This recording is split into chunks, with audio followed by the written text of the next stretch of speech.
Segunda Carta de Paulo aos Coríntios, capítulo 1. Eu, Paulo, fui enviado pelo Messias, Jesus, numa missão especial, planejada pelo próprio Deus. Escrevo à comunidade de Deus em Corinto e aos cristãos de toda a província da Acaia. Que todos os dons e benefícios que vêm de Deus, nosso Pai, e do Senhor Jesus Cristo, sejam de vocês. Timóteo, que alguns de vocês conhecem e confiam, está comigo nesta saudação. Todo louvor ao Deus e Pai de nosso Senhor Jesus, o Messias, Pai de toda misericórdia, Deus de toda cura e restauração. Ele está ao nosso lado quando passamos momentos difíceis, e antes que percebamos, Ele nos leva para o lado de alguém que também está sofrendo, para que possamos ajudar aquela pessoa, assim como Ele nos ajudou.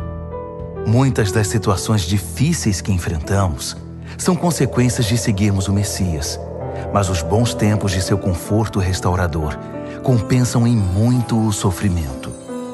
O sofrimento por Jesus traz cura e salvação para vocês. Se somos bem tratados, recebendo ajuda ou uma palavra de encorajamento, isso também coopera para o benefício de vocês, incentivando-os a prosseguir. Os momentos difíceis de vocês são os nossos momentos difíceis. Quando percebemos que estão dispostos a suportar os momentos difíceis e também a desfrutar momentos agradáveis, sabemos que vocês vão conseguir. Amigos, não queremos que vocês continuem sem saber como foi difícil passar pelo que nos aconteceu na província da Ásia. Foi tão difícil que chegamos a pensar que era o fim. Sentíamos como se nos tivessem mandado para o corredor da morte, que para nós tudo estava acabado. Mas quando tudo passou, foi a melhor coisa que nos poderia ter acontecido. Em vez de confiar em nossa força ou em nossa capacidade de nos salvar, fomos forçados a confiar totalmente em Deus. Uma ideia nada má, considerando que Ele é o Deus que ressuscita os mortos. E Ele o fez, resgatando-nos da destruição certa. E Ele fará tudo de novo, nos resgatará quantas vezes forem necessárias. Vocês e suas orações são parte da operação de resgate. Também não quero que vocês fiquem na ignorância sobre a questão. Agora mesmo, posso ver os rostos da comunidade erguidos em louvor pelo livramento que Deus nos deu. Um resgate em que a oração tem um papel fundamental. Agora que o pior já passou, temos a alegria de informar que saímos de tudo isso com a consciência e a fé intactas e podemos encarar o mundo. Mais importante, estar de cabeça erguida diante de vocês. Mas isso não foi resultado de manobras da nossa parte. Foi Deus que nos manteve voltados para Ele o tempo todo. Não tentem ler nas entrelinhas, nem procurem alguma mensagem subliminar na carta. Estamos falando a verdade, de modo claro e sem rodeios, na esperança de que vocês vejam o quadro todo tão bem como já viram alguns detalhes. Queremos que vocês se orgulhem de nós, tanto quanto nos orgulhamos de vocês quando estamos juntos perante o Senhor Jesus. Certo da boa acolhida por parte de vocês, eu havia planejado 2 visitas. Passar aí a caminho da província da Macedônia e outra vez na viagem de retorno. Então, poderíamos fazer uma festa de despedida quando vocês me enviassem para a Judéia. Esse era o plano. Agora vocês me acusam de ser descuidado com minhas promessas porque o plano não se cumpriu? Acham que tenho 2 palavras? Um sim volúvel no momento e um não volúvel no minuto seguinte? Pois bem, vocês estão errados. Tento ser tão verdadeiro com minha palavra quanto Deus é com a dele. Nossa palavra a vocês não foi um sim descuidado, anulado por um não indiferente. Como poderia ser? Quando Silas, Timóteo e eu proclamamos o Filho de Deus entre vocês, vocês tiveram de escolher entre um sim e um não? Por acaso não foi um sim claro e seguro? Seja o que for que Deus prometeu, tem a marca do sim de Jesus. Nele, isso é o que pregamos e oramos, o grande amém, o sim de Deus e também o nosso sim inequívoco. Deus nos afirma, certificando-nos em Cristo, pondo seu sim dentro de nós. Pelo seu Espírito, Ele nos marcou com sua eterna garantia, um início certo para o que Ele está disposto a realizar. Pois bem, vocês estão preparados para saber a verdadeira razão por que não os visitei em Corinto? Tendo Deus por testemunha, o único motivo foi que eu quis poupar vocês da dor. Foi por causa da minha consideração por vocês. Não fui indiferente nem manipulador. Não somos responsáveis pelo modo segundo o qual vocês vivem a fé. Não nos comportamos como inspetores, e sim como companheiros, trabalhando com vocês num ambiente de alegre expectativa. Sei que vocês permanecem firmes por sua própria fé, não pela nossa. Segunda aos Coríntios, capítulo 2. Por causa disso, decidi não fazer outra visita, pois poderia ser dolorosa para vocês e para mim. Se minha presença de algum modo fosse constrangedora para vocês, como poderiam espontaneamente me saudar e animar? Por essa razão escrevi uma carta em vez de ir, para não perder tempo desapontando os amigos que eu esperava que me saudassem. Enquanto escrevo, estou convencido de que foi melhor para mim e para vocês. O tempo passava e já foi doloroso demais escrever a carta. O pergaminho tinha mais lágrimas que tinta. Mas não escrevi para causar sofrimento, e sim para que vocês soubessem quanto me preocupo. De fato, era mais que preocupação. Foi para mostrar quanto amo vocês. Agora, com respeito àquele que começou tudo isso e provocou toda essa dor, quero que saibam que, na ocasião, não fui o único ofendido, mas também todos vocês, com algumas exceções. Assim, não quero, estando aí, mostrar-me muito severo. O que a maioria de vocês concordarem como disciplina é suficiente. É hora de perdoar esse homem e ajudá-lo a se erguer. Se vocês aumentarem o sentimento de culpa dele, ele acabará se afogando nessa culpa. Meu conselho agora é derramar amor. O propósito da minha carta não é exigir a punição do ofensor, mas levar vocês a se responsabilizarem pela saúde da igreja. Se vocês o perdoarem, eu também o perdoo. Não pensem que estou levando uma lista de ressentimentos pessoais. O fato é que estou me juntando ao ato de perdão de vocês, assim como Cristo faz conosco. Afinal, não queremos inconscientemente dar a Satanás uma abertura para causar mais dano. Estamos muito bem atentos para os seus caminhos dissimulados. Quando cheguei a Troade para proclamar a mensagem do Messias, senti plena abertura. Deus havia escancarado a porta, mas Tito não estava esperando por mim com notícias sobre vocês. Por isso não consegui relaxar. Preocupado, fui para Macedônia à procura de Tito e de alguma notícia que me tranquilizasse a respeito de vocês. E consegui, graças a Deus. No Messias, em Cristo, Deus nos leva de lugar em lugar num desfile de vitória perpétua. Por meio de nós, Ele traz o conhecimento de Cristo. Aonde quer que vamos, o povo aspira o excelente perfume desse conhecimento. Por causa de Cristo, exalamos uma doce fragrância que sobe até Deus e é reconhecida pelos que trilham o caminho da salvação. Um aroma com agradável cheiro de vida. Mas aqueles que estão no caminho da destruição nos tratam mais como se exalássemos o cheiro desagradável de um cadáver. É uma responsabilidade gigantesca. Quem é capaz de assumi-la?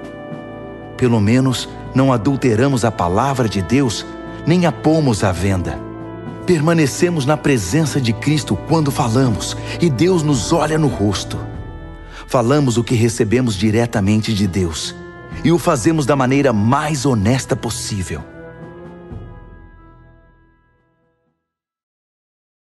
Segunda aos Coríntios, capítulo 3.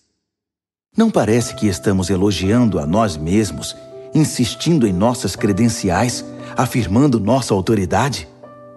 De jeito nenhum. Tampouco precisamos de cartas de recomendação, seja para vocês, seja de vocês.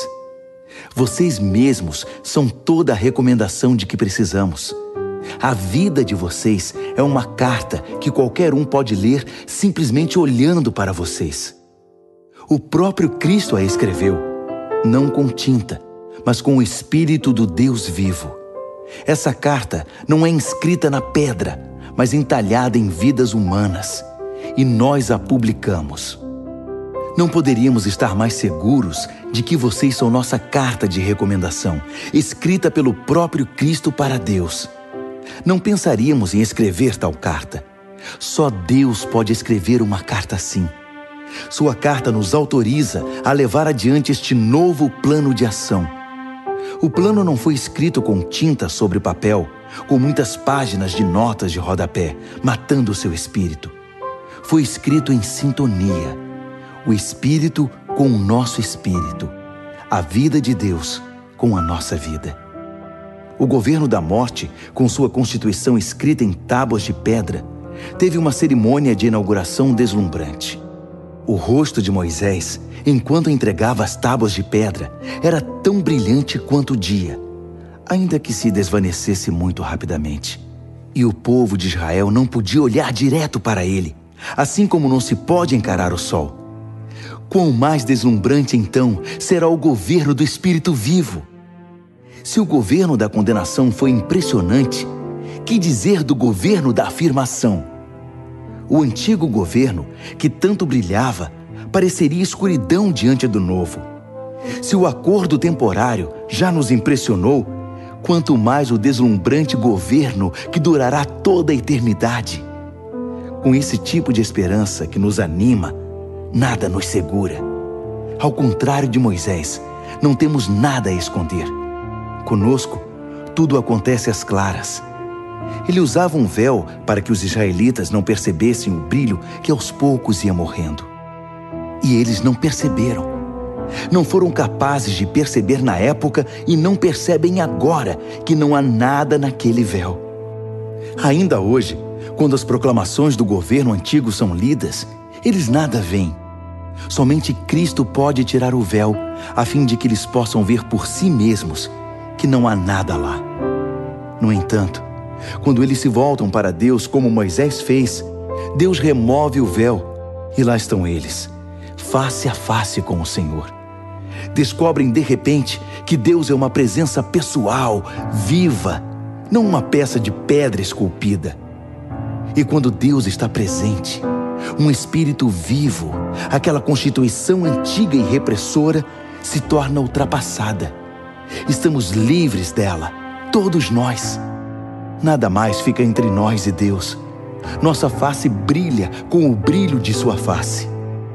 Somos transfigurados como o Messias, e nossa vida se torna cada vez mais deslumbrante e bela, à medida que Deus entra em nossa vida e nos tornamos como Ele.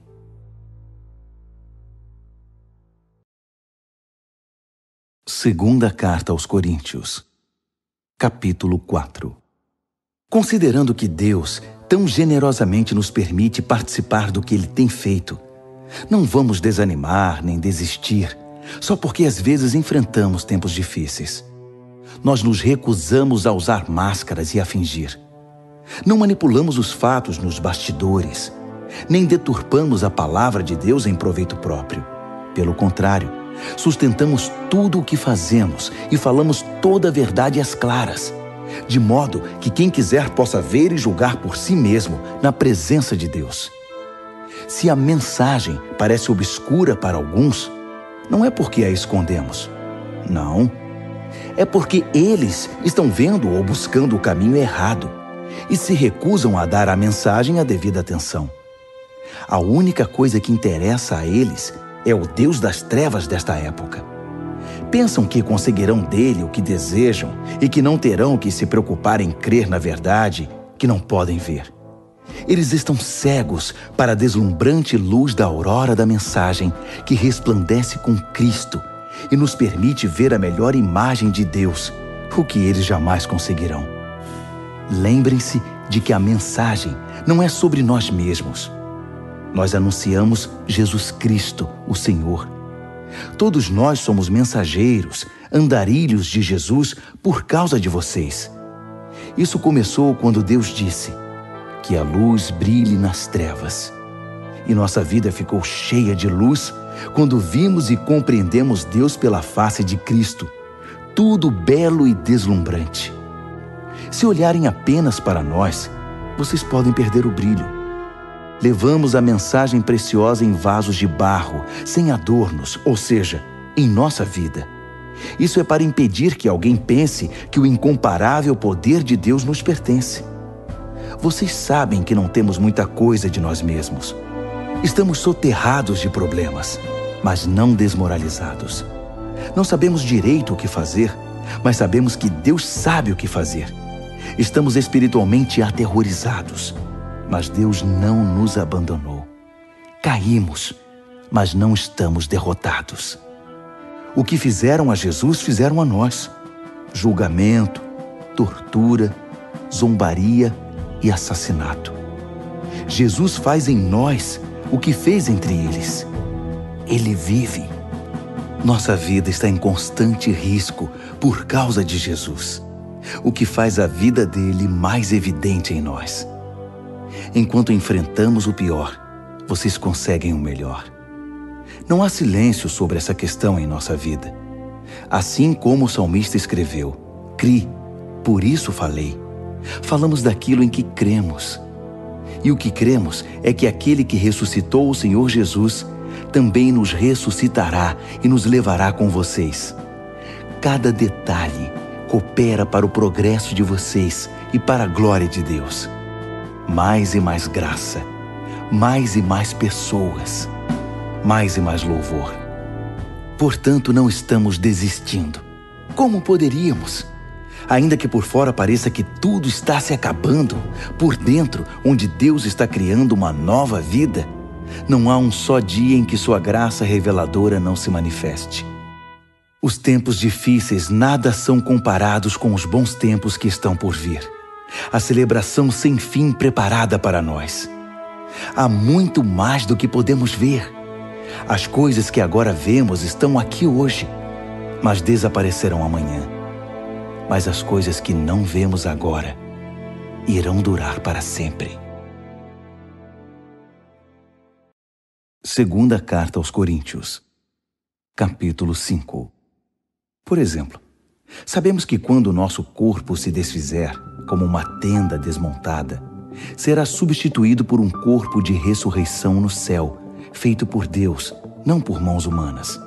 E nunca mais teremos de montar nossas tendas outra vez. O desejo de mudar às vezes é tanto que choramos de frustração. Em comparação com o que está por vir, a vida aqui se parece com a estada numa cabana caindo aos pedaços. Já estamos cansados disso. O que temos é apenas um vislumbre da verdadeira realidade. Nosso verdadeiro lar, nosso corpo ressuscitado. O Espírito de Deus nos dá uma pitada desse sublime, dando-nos um gostinho do que está por vir. Ele põe um pouco do céu em nosso coração, para que nunca desejemos menos que o céu. É por isso que vivemos alegres. Vocês não ficarão vendo as coisas de cabeça baixa. As circunstâncias desfavoráveis não irão nos abater. Ao contrário, elas apenas nos fazem lembrar do glorioso futuro que nos aguarda mais adiante. É por isso que confiamos naquele que nos mantém caminhando, mesmo que não o vejamos. Acham que uns buracos na estrada ou algumas pedras no caminho irão nos parar? Quando chegar a hora, estaremos prontos para trocar o exílio pelo nosso verdadeiro lar. Mas nem o exílio nem o nosso verdadeiro lar são o que mais importam. Servir a Deus com alegria é o principal e o que desejamos fazer, a despeito das circunstâncias. Cedo ou tarde, todos teremos de ficar frente a frente com Deus, independentemente das nossas condições. Compareceremos à presença de Cristo e receberemos o que plantamos por meio da nossa conduta, boa ou má. Essa expectativa nos manterá vigilantes. Podem estar certos. Não é pouca coisa saber que todos um dia terão de enfrentar um julgamento, Daí a urgência em exortarmos todos a que se preparem para estar na presença de Deus. Só Deus sabe quanto nos dedicamos a isso. Mas espero que vocês percebam quanto nos preocupamos com a questão.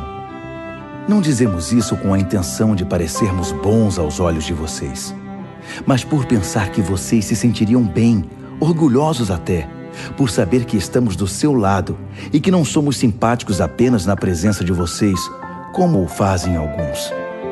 Se eu agi loucamente, fiz isso por Deus. Se eu agi de maneira sensata, foi por vocês. O amor de Cristo me impulsiona a tais extremos. Seu amor tem a primeira e a última palavra em tudo o que fazemos. Nossa decisão firme é trabalhar com base nesta premissa: um homem morreu por todos. Essa realidade põe todos no mesmo barco. Ele incluiu todos em sua morte, para que cada um fosse também incluído em sua vida, uma vida ressurreta, incomparavelmente melhor que qualquer outra já vivida. Por causa dessa decisão, não julgamos ninguém pelo que possui ou pela aparência. Houve um tempo em que julgamos o Messias dessa maneira e estávamos errados, como sabem. Não vemos mais assim. Agora olhamos para dentro e o que vemos é que qualquer um unido ao Messias tem a chance de um novo começo e é criado de novo. A velha vida se foi, uma nova vida floresce. É demais! Tudo vem de Deus, que nos quer em relacionamento com Ele e nos chamou para viver relacionamentos com nossos semelhantes. Deus se reconciliou com o mundo por meio do Messias, permitindo um novo começo pela oferta de perdão dos pecados. Deus nos deu a tarefa de contar a todos o que Ele está fazendo.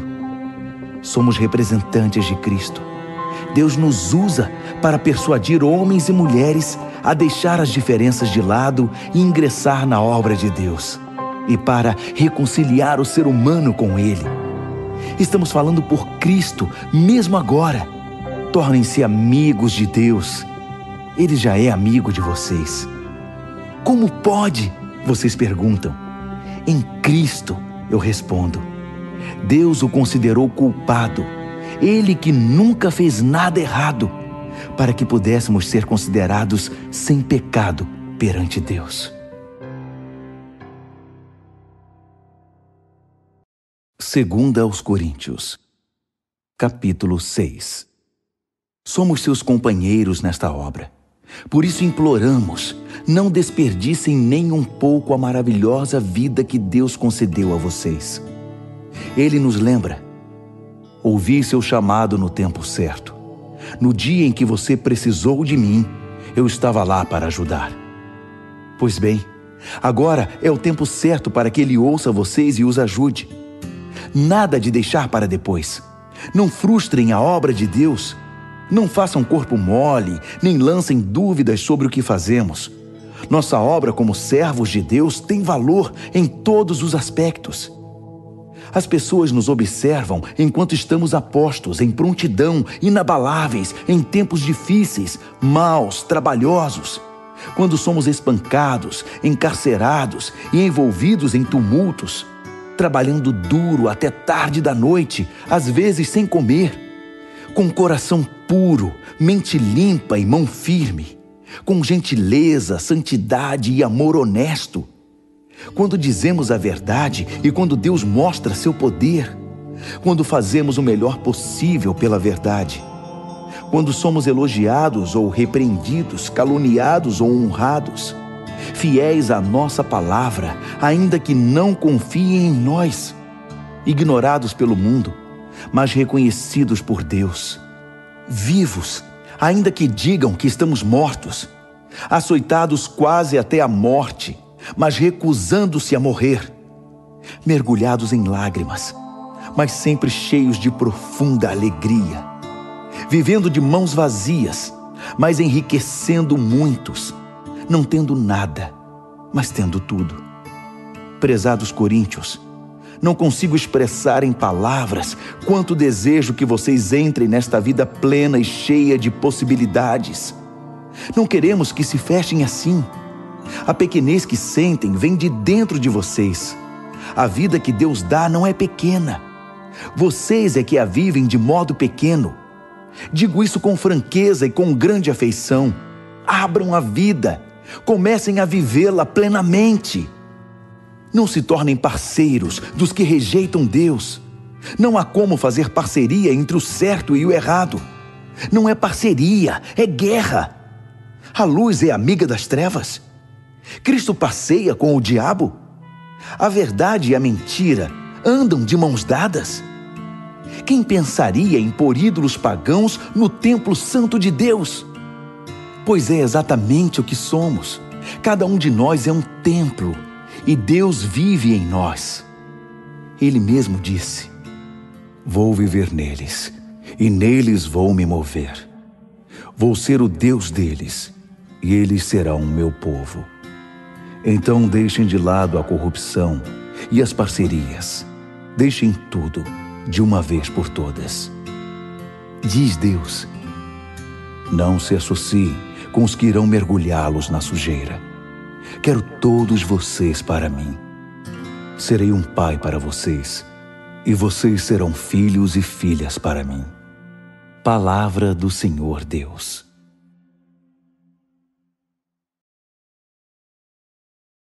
Segunda aos Coríntios, capítulo 7. Diante de promessas tão animadoras, queridos amigos, vamos nos livrar de tudo que nos distrai ou contamine, seja por dentro, seja por fora. Que nossa vida esteja em forma e que sejamos templos santos para o culto a Deus. Confiem em nós. Nunca ferimos ninguém, nunca exploramos nem tiramos vantagem de quem quer que seja. Não pensem que procuro culpa em vocês. Já disse que estou com vocês em qualquer circunstância. Na verdade, tenho a maior confiança em vocês. Se soubessem como estou orgulhoso de vocês. A alegria me domina, mesmo com todos os problemas. Quando chegamos à província da Macedônia, não tivemos sossego. Os conflitos na igreja e os temores no coração nos deixaram ansiosos. Não conseguíamos relaxar, porque não sabíamos o desfecho da situação. Então Deus, que levanta os abatidos, nos deu um novo ânimo com a chegada de Tito. Ficamos felizes apenas por vê-lo. Mas o alívio veio com o que ele nos disse sobre vocês, sobre quanto se preocuparam e lamentaram por minha causa. Minha preocupação transformou-se em tranquilidade. Sei que causei grande preocupação a vocês com minha carta. Ainda que tenha me sentido muito mal na época, sinto-me bem agora, quando penso em como tudo acabou.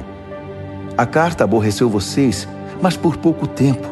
Agora estou contente, não por terem se aborrecido, mas porque foram desafiados a mudar.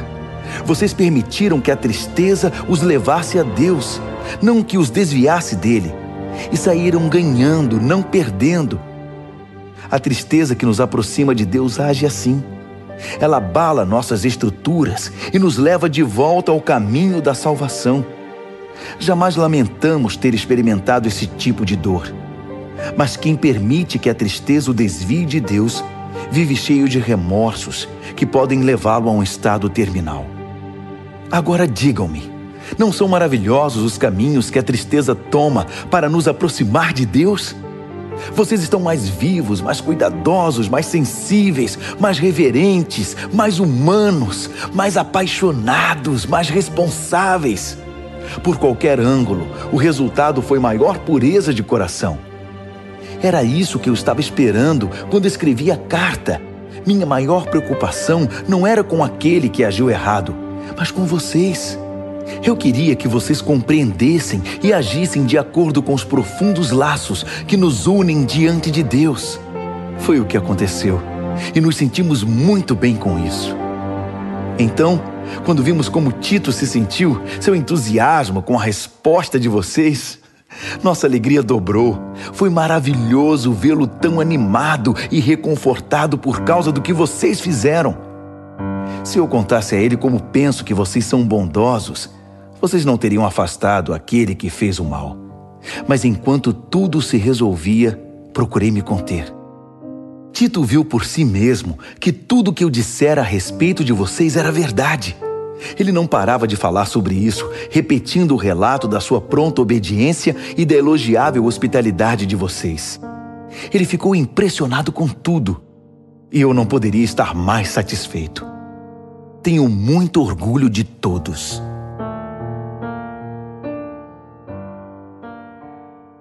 Segunda aos Coríntios, capítulo 8.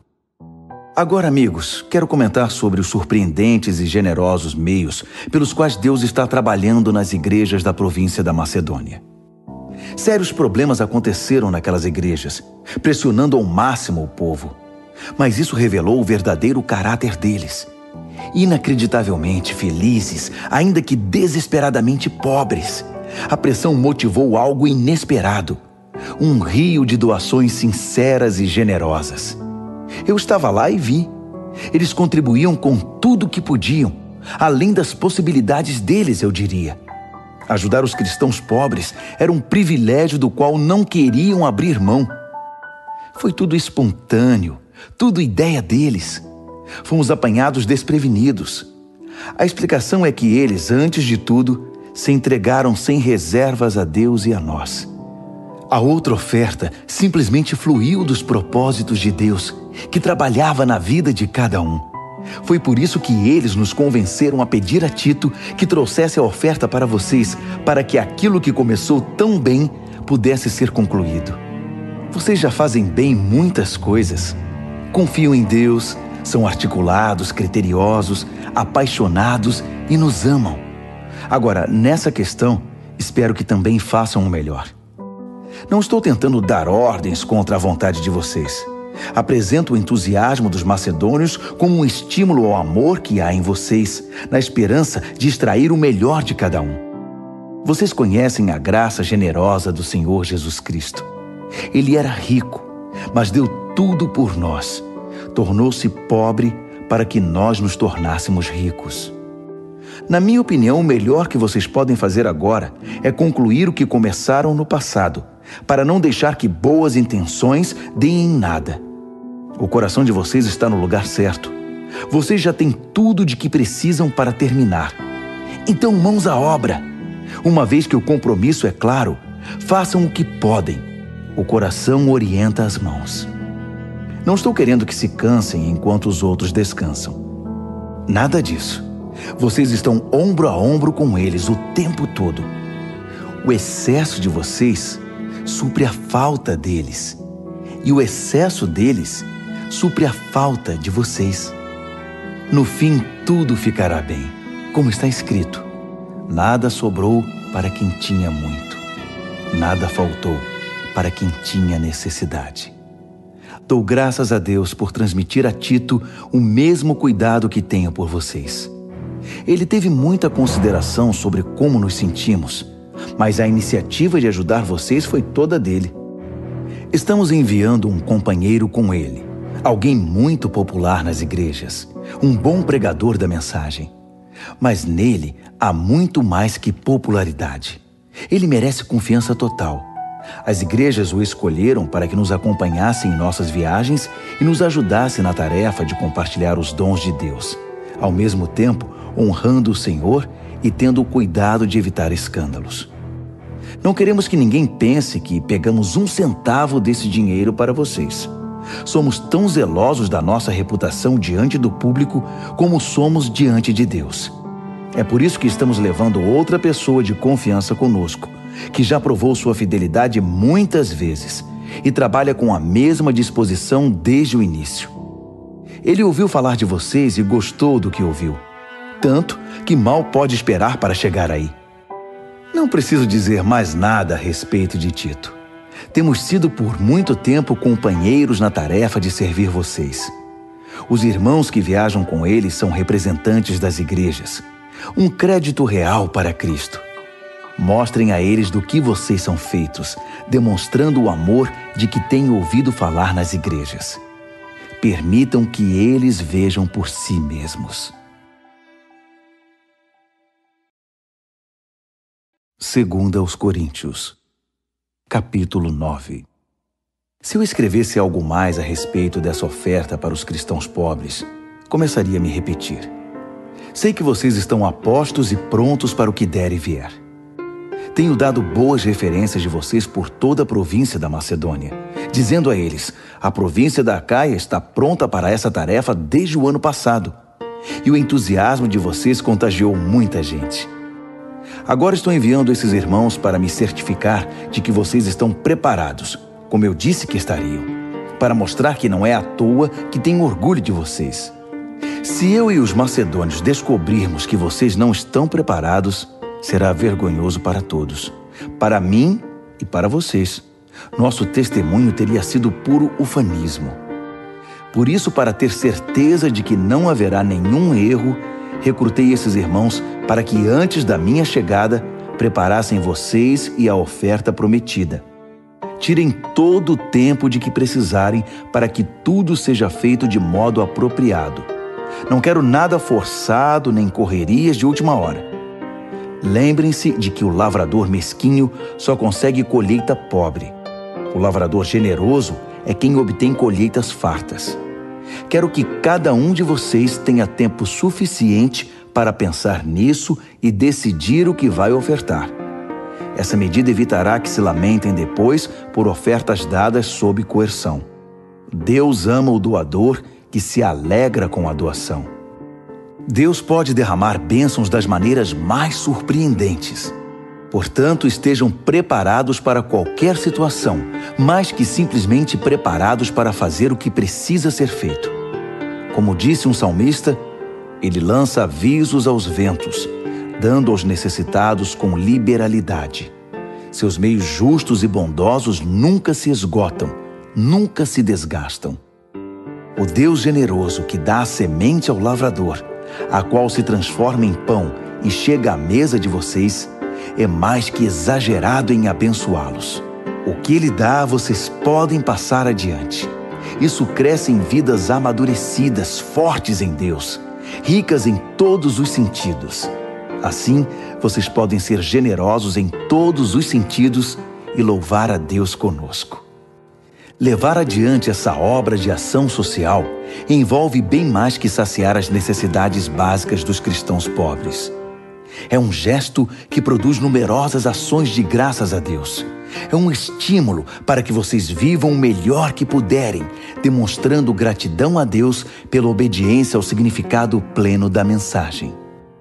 Vocês mostram gratidão com ofertas generosas aos irmãos em necessidade e assim se mostram gratos diante do mundo.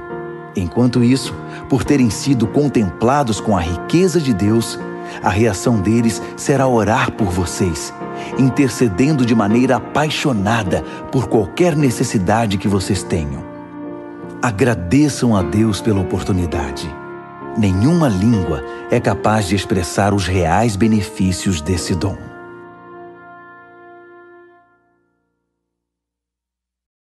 Segunda aos Coríntios, capítulo 10. E agora um assunto pessoal, mais urgente. Escrevo na disposição gentil, porém firme de Cristo. Ouvi comentários a meu respeito de que sou subserviente e fraco quando estou com vocês, mas rude e exigente quando escrevo. Por favor, não me obriguem a ser rígido quando estiver com vocês. Não pensem que vou hesitar um só minuto em me opor aos que me consideram um oportunista sem princípios. Eu os farei calar a boca. O mundo é sem princípios. É uma selva lá fora. Ninguém joga limpo. Mas o cristão não vive nem age desse modo. Nunca nos comportamos assim e jamais o faremos. As ferramentas que usamos não são para propaganda ou manipulação, mas para demolir esta cultura dominante e corrupta. Usamos as ferramentas poderosas de Deus para esmagar filosofias pervertidas, derrubar barreiras levantadas contra a verdade de Deus, encaixar todo pensamento livre, toda emoção e todo impulso à estrutura de vida moldada por Cristo. Nossas ferramentas estão preparadas para limpar o terreno e edificar vidas pela obediência rumo à maturidade. Vocês não conseguem ir além do óbvio. Enxergam apenas as árvores, não a floresta. Se procuram um exemplo claro de alguém que está do lado de Cristo, por que me descartar tão rápido? Acreditem, Estou absolutamente seguro da minha posição em Cristo. Vocês podem pensar que exagero na autoridade que Ele me deu, mas não estou recuando. Meu compromisso é com o propósito de edificar, não de destruir vocês. E por que essa conversa sobre eu estar amedrontando vocês com minhas cartas? As cartas dele são poderosas, mas pessoalmente ele é fraco, só balbucia. Isso não tem o menor cabimento. O que escrevemos quando estamos longe é o mesmo que afirmamos quando estamos perto. Somos exatamente a mesma pessoa, em carta ou pessoalmente. Entendam, não queremos nos comparar àqueles que se julgam superiores a nós. Não ousamos tanto. Além disso, com toda essa comparação, medição e competição, eles acabam perdendo o rumo. Não vamos fazer reivindicações extravagantes porque estamos presos aos limites estabelecidos por Deus. Mas não pode haver dúvida de que esses limites incluem vocês. Não estamos invadindo o território de ninguém. Afinal, já estivemos aí com vocês. Fomos os primeiros a chegar com a mensagem de Cristo, lembram? Então, como pode alguém achar que ultrapassamos os limites ao escrever para vocês ou visitá-los? Não estamos lucrando à custa do trabalho honesto dos outros, nem interferindo nos ministérios deles, exigindo um lugar ao sol com eles. O que esperamos é que vocês, quando crescerem na fé, também tomem parte em nossa obra, que está em expansão. Assim, todos nós estaremos dentro dos limites que Deus estabelece quando proclamamos a mensagem em lugares além de Corinto. Mas não temos a intenção de trabalhar em cima do que outros têm feito, nem de levar o crédito disso. Se vocês querem exigir o crédito, que o crédito seja de Deus. O que vocês dizem a respeito de vocês mesmos não significa nada na obra de Deus. É o que Deus diz a respeito de vocês que faz diferença.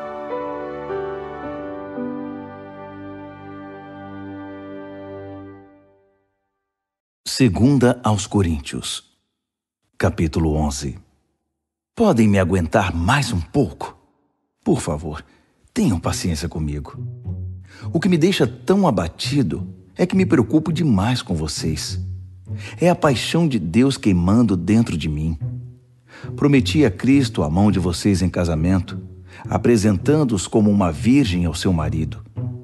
E agora receio que, assim como a serpente seduziu Eva com sua fala mansa, vocês estejam desviados da pureza simples do seu amor por Cristo. Tenho a impressão de que se alguém aparecer pregando um Jesus diferente do que nós pregamos, em espírito e em mensagem, vocês irão aceitá-lo sem problemas. Mas se vocês aceitam essas celebridades apostólicas, por que não me aceitam simples como sou? Sou tão digno quanto eles. É verdade que não domino a técnica daquela eloquência suave que tanto impressiona vocês. Mas quando abro a boca, pelo menos sei do que estou falando. Não escondo nada.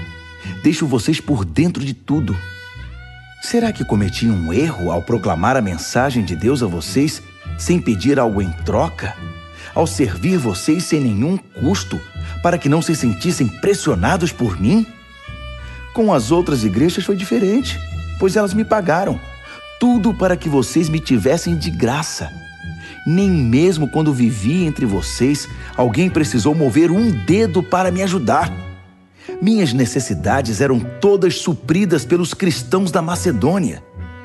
Preocupei-me em nunca ser pesado a vocês e nunca serei. Contem com isso. Cristo é minha testemunha de que isso é questão de honra para mim. E sobre isso não vou me calar para proteger vocês do que os outros vão pensar. Não é que eu não ame vocês, Deus sabe que amo. Estou apenas tentando pôr as coisas em pratos limpos. Não estou mudando de opinião. Prefiro morrer a pegar o dinheiro de vocês. Não dou motivo a ninguém para dizer que sou como aqueles pregadores, narcisistas e ávidos por dinheiro. Eles são um bando de infelizes, pseudo-apóstolos, pregadores de mentira, corruptos. Fazem pose de agentes de Cristo, mas são falsos até a raiz. E não é de admirar. Satanás faz isso o tempo todo, disfarçando-se de anjo de luz. de modo que não devemos ficar espantados quando seus servos se apresentam disfarçados de servos de Deus, mas não vão conseguir nada. No fim, pagarão caro por isso. Permitam-me voltar ao ponto de partida. E usem isso contra mim se me passo por tolo. Ou, se preferirem, apenas aceitem que sou um tolo e me permitam falar como tal.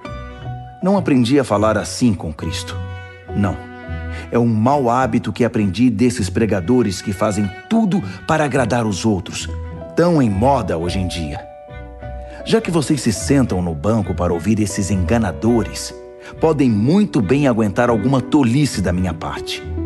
Vocês têm uma admirável tolerância com impostores que roubam sua liberdade, exploram, cegam, rebaixam e até agridem vocês. Eu não deveria admitir, mas não tenho estômago para ver isso. Uma vez que vocês admiram tanto os egomaníacos do púlpito, aqui é o velho amigo de vocês, o tolo, falando. Deixe-me esclarecer uma coisa. Eles se gabam de ser hebreus, israelitas, a raça pura de Abraão? E daí? Eu também sou. Eles são servos de Cristo? Sou muito mais. Nem acredito que estou dizendo isso. É loucura falar desse modo, mas já que comecei, agora vou terminar. Ora, trabalhei muito mais que eles. Fui mais vezes encarcerado. Fui espancado mais do que posso contar. E em vários momentos estive às portas da morte. 5 vezes levei as 39 chibatadas dos judeus, 3 vezes espancado pelos romanos. Uma vez fui apedrejado. Naufraguei 3 vezes e fiquei 1 dia e 1 noite perdido no mar. Em viagens difíceis, ano após ano, tive de atravessar rios, enfrentar ladrões, lutar com amigos e inimigos. Estive em risco na cidade, em risco na zona rural. Enfrentei perigos sob o sol do deserto e em tempestades no mar. Também fui traído pelos que pensei ser meus irmãos. Sei o que é trabalhar duro, passar noites longas e solitárias sem dormir. Já fiquei muito tempo sem comer. Sofri com o frio e com a falta de agasalho. E a lista ainda nem chegou à metade, porque ainda temos as pressões diárias e as ansiedades por causa das igrejas. Quando alguém chega ao fim da linha, sinto dor até nos ossos. Quando alguém cai em pecado, um fogo queima minhas entranhas. Se tenho de gabar a mim mesmo, vou me gabar das humilhações que me tornam semelhante a Jesus. O eterno e bendito Deus e Pai de nosso Senhor Jesus sabe que não estou mentindo. Estão lembrados da vez em que eu estava em Damasco e o governador do rei Aretas pôs guardas nos portões da cidade para me prender? Para salvar minha vida, tive de escorregar através de uma janela da muralha, dentro de um cesto, e depois sair correndo.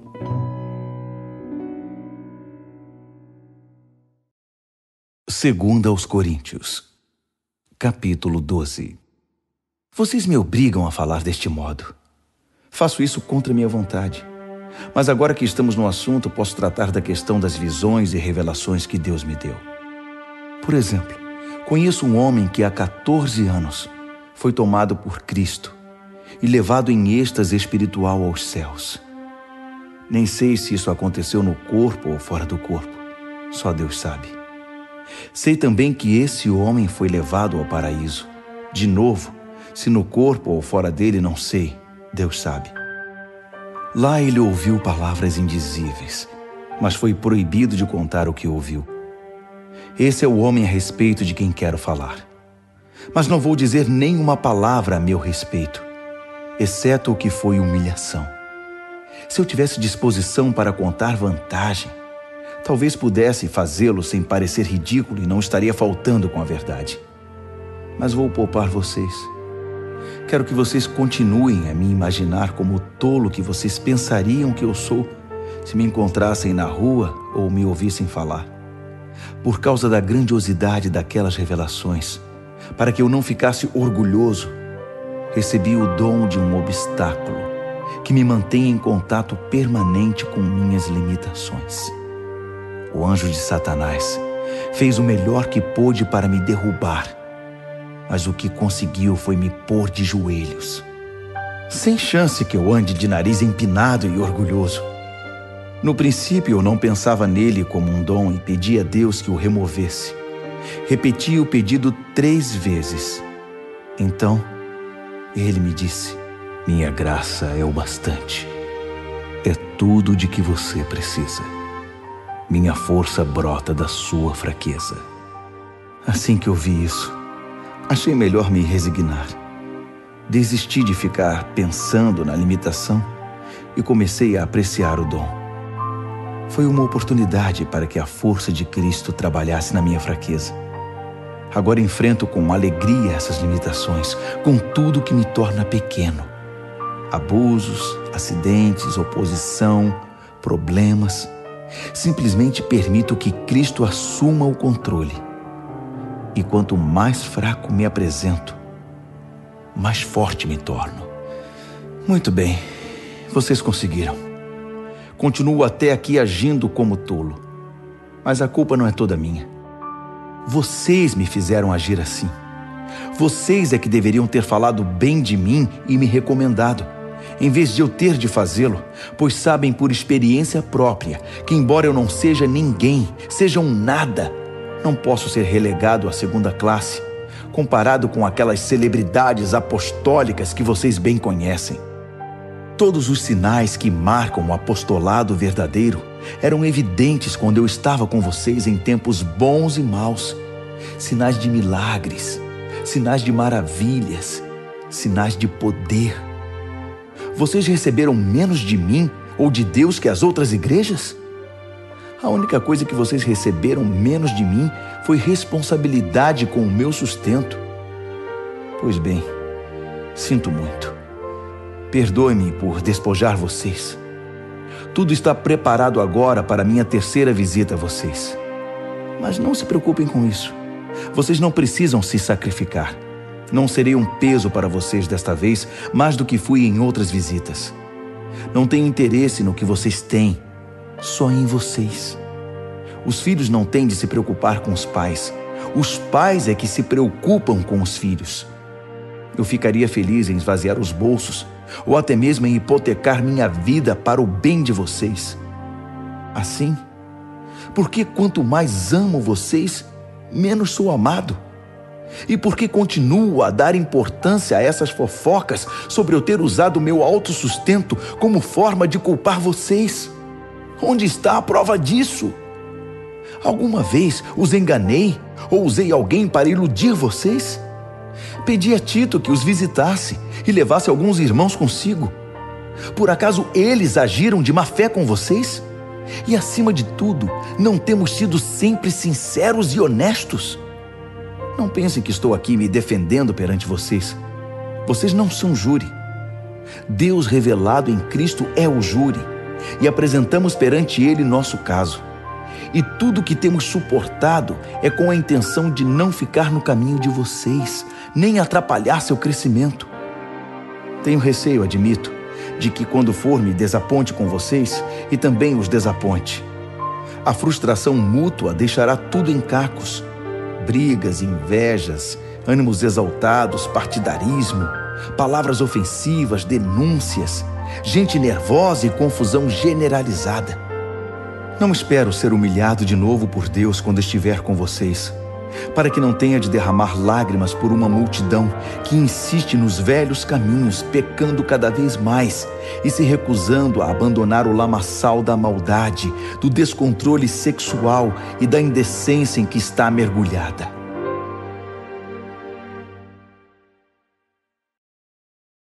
Segunda aos Coríntios, capítulo 13. Muito bem, minha 3ª visita está chegando. Lembram-se daquele texto das Escrituras? Uma questão é definida com o depoimento de 2 ou 3 testemunhas? Por ocasião da minha 2ª visita, avisei aquele grupo que permanece enredado nos velhos pecados que quando eu voltasse, não seria tolerante com eles. Agora, em preparação para a 3ª visita, repito a advertência, mesmo estando longe. Se vocês não tiverem mudado de vida até eu chegar aí, cuidado. Vocês que exigiram provas que Cristo fala por meu intermédio, irão receber mais do que pretendiam. Vão receber a plena força de Cristo. Não pensem que não vão. Ele era só fraqueza e humilhação quando foi morto na cruz, mas agora está vivo na poderosa força de Deus. Estávamos desprevenidos quando fomos humilhados entre vocês, mas da próxima vez que nos encontrarmos, estaremos vivos em Cristo e fortalecidos por Deus. Testem-se para saber se estão firmes na fé. Não se enganem, pensando que tudo está garantido. Criem o hábito do autoexame. Vocês precisam de evidências de primeira mão, não apenas de ouvir dizer que Jesus Cristo está em vocês. Façam o teste. Se o resultado não for bom, tomem alguma providência. Espero que o teste não demonstre que falhamos. Mas se for esse o resultado, é preferível que o teste demonstre nossa fraqueza, não a de vocês. Estamos buscando a verdade que faça vitoriosos todos nós. Não poderia ser de outro modo. Reconhecemos nossas limitações, mas também as celebramos e continuamos a celebrar cada vitória, cada triunfo da verdade em vocês. Oramos intensamente para que tudo isso aconteça na vida de vocês. Estou escrevendo assim agora, para que quando eu for, não tenha de tocar mais nesse assunto. A autoridade que o Senhor me deu é para juntar o povo, não para dividi-lo. Espero que tudo se resolva, para eu não precisar perder tempo com repreensões quando estiver aí. É isso, meus amigos. Sejam alegres. Mantenham tudo em boas condições. Sejam animados. Tenham harmonia de pensamento. Sejam agradáveis. Façam tudo isso, e o Deus de amor e paz estará sempre com vocês. Cumprimentem uns aos outros com um abraço santo. Todos os irmãos e irmãs que estão aqui enviam saudações. A maravilhosa graça do Senhor Jesus Cristo, o grande amor de Deus e a amizade profunda do Espírito Santo sejam com todos vocês.